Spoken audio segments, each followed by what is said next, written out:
ಆತ್ಮೀಯ ಎಲ್ಲ ಭಕ್ತ ವೃಂದಕ್ಕೆ ಒಂದು ಮಾಹಿತಿಯನ್ನು ಹಂಚಿಕೊಳ್ತಾ ಇದ್ದೀವಿ. ಯಾವುದೇ ದೇವಸ್ಥಾನದ ಒಂದು ರಥಬೀದಿ ಅಂತ ಹೇಳಿದ್ರೆ ಅದರದ್ದೇ ಆದಂತಹ ಒಂದು ಪಾವಿತ್ರ್ಯತೆ ಇರ್ತದೆ, ಅದರದ್ದೇ ಆದಂತಹ ಒಂದು ನಿಯಮ ಇರ್ತದೆ.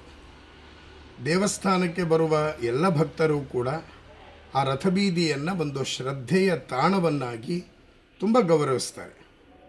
ಕಾರಣ ಪ್ರತಿನಿತ್ಯದಲ್ಲಿ ಅದೇ ಮಾರ್ಗದಲ್ಲಿ ಉತ್ಸವ ನಡೀತದೆ, ಸಾಧಕರು ಹೋಗ್ತಾರೆ, ಪೀಠಾಧಿಪತಿಗಳು ಹೋಗ್ತಾರೆ.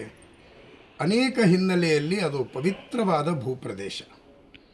ಇಂತಹ ಭೂಪ್ರದೇಶದಲ್ಲಿ ರಥಬೀದಿಯಲ್ಲಿ ನಮ್ಮದೇ ಆದ ಒಂದು ಸ್ವಾರ್ಥದಲ್ಲಿ, ನಮ್ಮದೇ ಆದಂಥ ಒಂದು ಕಲ್ಪನೆಯಲ್ಲಿ ಆ ವಿಡಿಯೋ ಮಾಡುವಂಥದ್ದು, ಅದರಲ್ಲೂ ಕೂಡ ಅತ್ಯಂತ ಅಶಾಸ್ತ್ರೀಯವಾದಂತಹ ವಿಡಿಯೋಗಳನ್ನು ಮಾಡುವ ಮೂಲಕ ಆ ಒಂದು ಪವಿತ್ರ ಸ್ಥಾನಕ್ಕೆ ಅವಮಾನ ಮಾಡುವಂತಹ ಕಾರ್ಯಗಳು ನಡೀತಾ ಇದೆ. ಇದನ್ನು ಬಹಳ ಉಗ್ರವಾಗಿ ತಡಿಬೇಕಾಗಿದೆ, ಪ್ರತಿಭಟಿಸಬೇಕಾಗಿದೆ.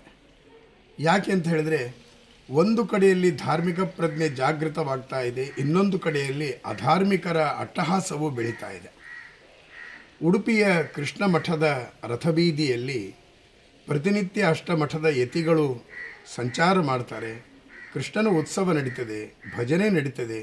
ಈ ಎಲ್ಲ ಹಿನ್ನೆಲೆಯ ಪವಿತ್ರವಾದಂತಹ ಉಡುಪಿಯ ರಥಬೀದಿಯಲ್ಲಿ ಇತ್ತೀಚೆಗೆ ಕೆಲವು ಅವರ ಯಾವ ಹಿನ್ನೆಲೆಯಲ್ಲಿ ಗೊತ್ತಾಗಲ್ಲ, ಬೆಳಿಗ್ಗೆಯಿಂದಲೇ ತಮ್ಮ ವೈಯಕ್ತಿಕವಾದಂತಹ ಒಂದು ಪ್ರೀತಿಯ ಸಲ್ಲಾಪದ ವಿಡಿಯೋಗಳನ್ನು ಮಾಡುವ ಅತ್ಯಂತ ನೀಚವಾದ ಕೃತ್ಯಗಳಿಗೆ ಅವರೆಲ್ಲ ಅಲ್ಲಿ ಇಳಿದಿದ್ದಾರೆ. ಯಾತ್ರಿಕರು ಆಗಮಿಸುವವರಿಗೆ, ಪೀಠಾಧಿಪತಿಗಳಿಗೆ ಅವರಿಗೆಲ್ಲ ಮುಜುಗರವಾಗುವ ಹಾಗೆ ಎಷ್ಟೋ ಜನ ತಲೆ ತಗ್ಗಿಸಿ ನಡೆಯುವಂತಹದ್ದು ಕೂಡ ನಮ್ಮ ಗಮನಕ್ಕೆ ಬಂದಿದೆ.